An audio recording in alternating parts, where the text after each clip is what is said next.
Hey friends, 28 years later, The Bone Temple is now playing in theaters.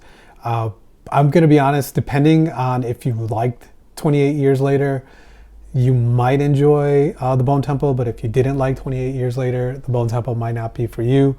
Whereas the first one dealt with the relationship between a son and a mother, and there wasn't that much zombies in it that I guess people were expecting. The Bone Temple is kind of on that similar trend with this one, whereas the other one was about life ending. This is more about what happens after you die. Is there life after death, and can you be brought back when you die? Because as you watch throughout the movie, we're reintroduced to Spike. This movie probably takes place a couple hours after the end of the first one, so you see Spike with all the Jimmies, and it's kind of like an initiation. It's kind of like an initiation of trying to see if he should be with them or not.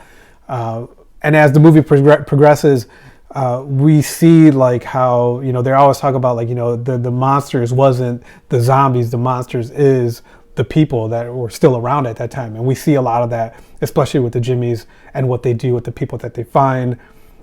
They decide they have like this sort of rules that they do, and they give charity to people, like to let them go, but charity isn't really charity. It's more like a branding type thing.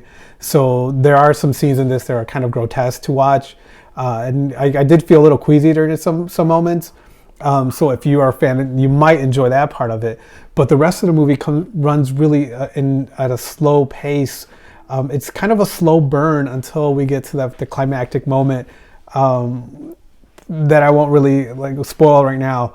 But I mean, the whole interaction between Dr. Kelson and Samson is like the main crux of the movie. It's just him trying to tame this monster and seeing if there's any humanity left in them.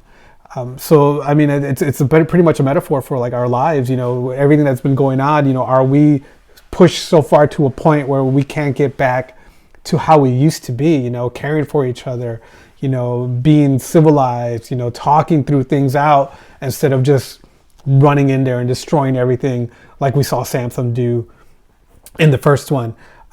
Speaking of Samson, I mean, you will see Samson again in this one. And you also see there's also frontal nudity from Ralph Fiennes in this. So parents, if you're thinking of taking your children, letting you know that right now. There is a lot of cursing in this. But there is that whole storyline. Like I said, there's that storyline between Dr. Kelson and Samson, excuse me. There's the Spike and the Jimmies, like their relationship. And then there's also Jimmy Crystal, played by Jack O'Connell, excuse me. There's his relationship with his father, who we kind of saw in the first one, the priest that was taken or eaten by the zombies.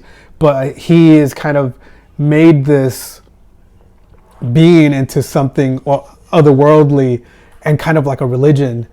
And then so seeing how that whole backstory of religion comes into this, and like, what do you believe in, how much and what would you do for your God or Satan, depending on who you believe in this. It also plays into the movie. So there's a lot of things going on at the same time.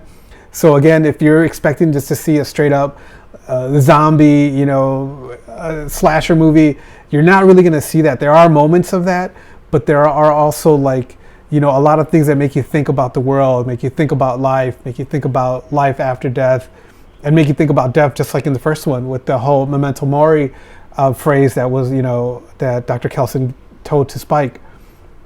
I did enjoy those aspects of it, just like the thinking part of it, of just what's going to happen with Samson. Is he going to change, or is things are going to turn?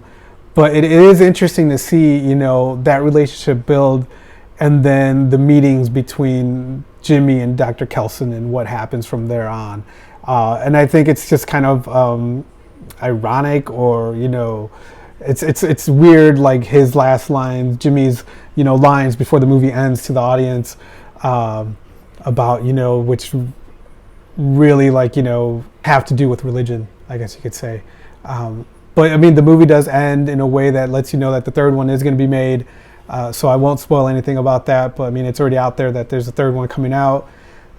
And then I guess, we'll see what happens.